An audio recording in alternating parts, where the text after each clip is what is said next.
Alright guys, so Season 1 has brought a lot of balance changes, and the meta has seen quite a shift in what heroes are being used in competitive play. Today I'm going to be going over the heroes with the highest win rates and what the meta is looking like as of right now. Really quick guys, before we get into the video, 97% of you guys actually aren't subscribed. I'm trying to hit 2,500 subscribers by the end of the month, so if you enjoy the content, please consider subscribing. I'm going to be giving away a copy of Spider-Man 2 at 5,000 subscribers, but you're going to have to be subscribed to enter that giveaway, so if that's something you're interested in, consider clicking subscribe. And if you guys like videos that are going over the meta like this, please consider leaving a like because it'll let me know that you guys want more content like this.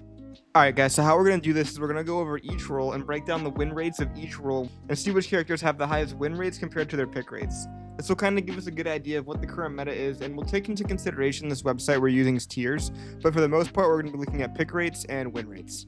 Alright, so first up we have tanks, and you guys can see surprisingly Penny has the highest win rate, but she has the 5th highest pick rate. I think this more comes down to people that are comfortable with Penny are picking her more, and there's a lot of Penny one tricks, so that might be why she's kind of high up on this list. Now, the second and third one, Thor and Captain America being high up with win rate, I think that's because of, you guys will see, the meta-defining character this season is Storm. Thor and Captain America have team-ups with Storm that allows them to get extra abilities if Thor is picked with Cap or Storm. So that's probably a big factor as to why these two are a part of the meta, because it really bolsters all of their kits if all three of them are picked together. Then we have Hulk and Strange following that with a 50% win rate, but there's a drastic difference in Doctor Strange's pick rate, which is the highest at almost 40%. I think this is because he has so much utility and he's one of the easier tanks to play, so he's very easy to pick up for people, and it's good to see that he has a high win rate, so people are finding some comfortability with at least one tank. I think their win rates are so high because, again, if you pick those two with an Iron Man, then Iron Man and Doctor Strange's output goes up a lot because of Hulk, so they're really good as a team-up pairing. Groot kind of sinks down a little bit just because he's kind of fallen out of the meta due to other heroes that are strong right now. And Magneto, same thing. It's just that this meta doesn't really favor Magneto, and you kind of need a Wanda for him to have the most of his potential. And Venom is at the bottom because I don't feel like people are diving much right now.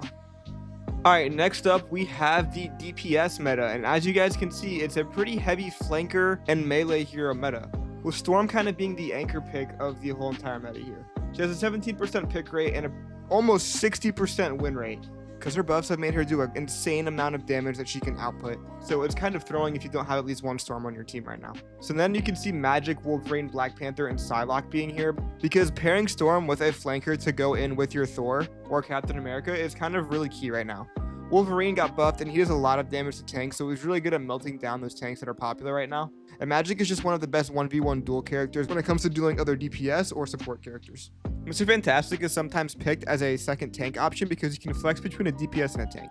So I often play him quite a bit because when we don't have a second tank and I don't feel like playing tank, I'll pick Mr. Fantastic to kind of fill another DPS role and a tank role. Black Panther and Psylocke have always been popular just because their kits are really fun and they can be picked in a lot of different comps, which then leads to them being a popular pick since they can play in so many different team comps, which is probably why their win rate is so high. As we go down the list more, I'm not going to touch on every single character, but you can see people like Iron Man being picked because he gets picked a lot with Doctor Strange and Hulk. And then Hela is still a good pick if you're really comfortable with her. Her nerfs didn't make her unusable, but I cannot say the same for people like Hawkeye. Hawkeye's pick rate and win rate has synced drastically, and both snipers aren't doing well right now. Moon Knight is somebody that actually has the highest pick rate out of all of the DPS characters in the game right now, but his win rate is the 3rd lowest, and I think that comes down to people not fully understanding how to play his character. If you guys want a guide for Moon Knight to come out soon, please let me know and I'll get that out to you guys as soon as I can. And last up guys, we have the support meta for Season 1. Surprisingly, by far the highest pick rate is Cloak and Dagger, but they have the 3rd lowest win rate. I think this is for a lot of reasons. One being a lot of people like to DPS with Cloak and Dagger instead of healing, so I feel like a lot of people aren't playing them correctly. But if we go up to the top of the meta, we can see that Rocket's buffs have actually made him a very, very good pick right now. His win rate is 54% and his pick rate is almost 30%. And I know one of my friends that I play with personally plays a lot of Rocket now, and he's really good to pair with a main healer, someone like a Luna Snow. You can see Invisible Woman kind of sitting in the middle of the pack here, and in my opinion she plays more as a secondary healer than a main healer that has a lot of utility to keep her teammates alive, but she doesn't do enough overall healing output to be picked as a main healer. Same thing with Rocket.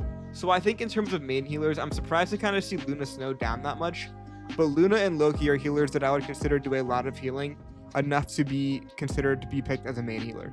Jeff has just sunk drastically. His win rate is almost in the 30s, and his pick rate is under 10%. We need some help from my boy Jeff out here, guys. I don't know what's going on. But as far as the support meta goes, I would say pretty much every support character is viable to be picked. I don't think you can go wrong with anybody, and I'm kind of surprised to see Luna Snow's win rate be that low. I personally play a lot of Luna, and I feel like she does a lot of healing output, so it's really surprising to see her down that far on the list. But that's going to do it for today's meta video, guys. If you enjoyed this type of content and you want to see more videos like this going over win rates and pick rates and metas and stuff like that, please consider leaving a like on this video because it'll really tell me if you guys want more content like this. I love you so much. Thank you for supporting my channel lately. Yesterday I uploaded my first MCU video, so if you guys could go show some love to that, that would mean a lot to me. I'll talk to you guys later. Peace out.